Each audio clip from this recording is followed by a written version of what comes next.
Chapter 21. The Birth of Isaac. Yahweh visited Sarah as he had said, and Yahweh did to Sarah as he had spoken.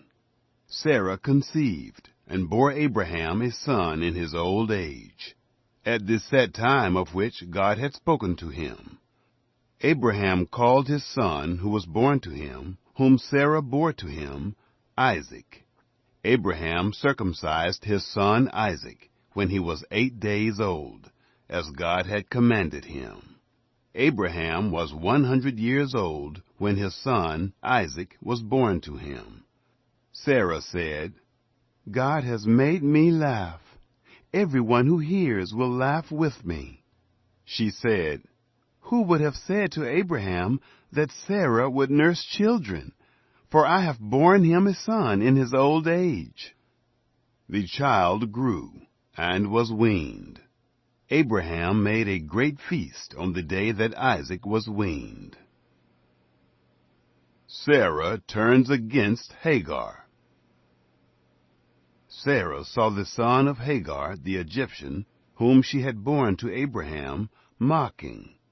Therefore she said to Abraham, "Cast out this handmaid and her son, for the son of this handmaid will not be heir with my son Isaac."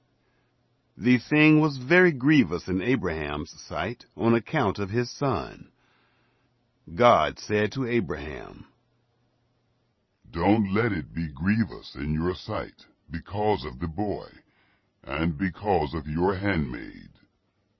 In all that Sarah says to you, listen to her voice. For from Isaac will your seed be called. I will also make a nation of the son of the handmaid, because he is your seed." Abraham rose up early in the morning, and took bread and a bottle of water, and gave it to Hagar, putting it on her shoulder, and gave her the child, and sent her away. She departed, and wandered in the wilderness of Beersheba. The water in the bottle was spent, and she cast the child under one of the shrubs. She went and sat down opposite him, a good way off, about a bow-shot away. For she said, "Don't let me see the death of the child." She sat over against him, and lifted up her voice, and wept. God heard the voice of the boy. The angel of God called to Hagar out of the sky, and said to her, "What ails you, Hagar?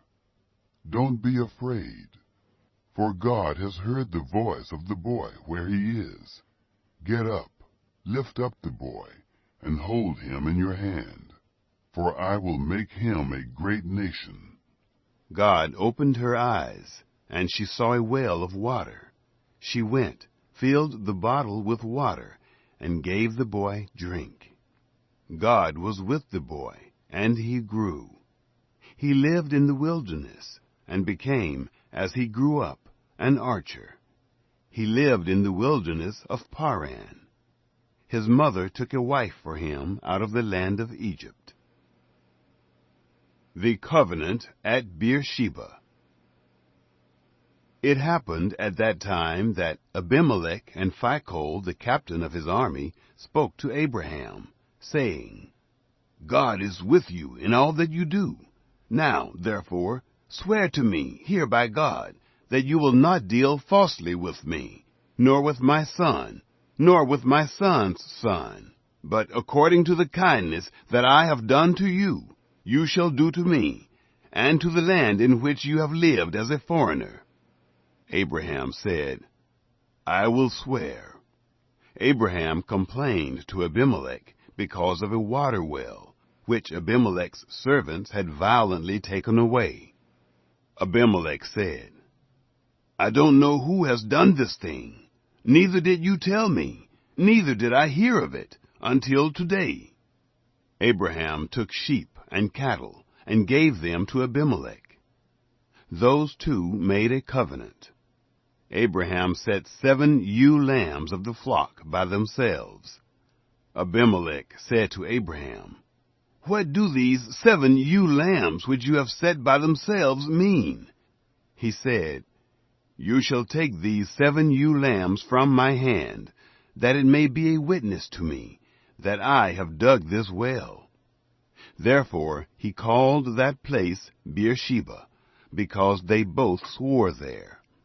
So they made a covenant at Beersheba.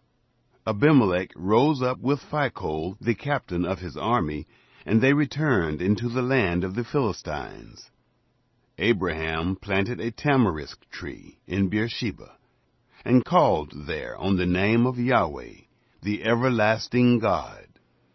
Abraham lived as a foreigner in the land of the Philistines many days.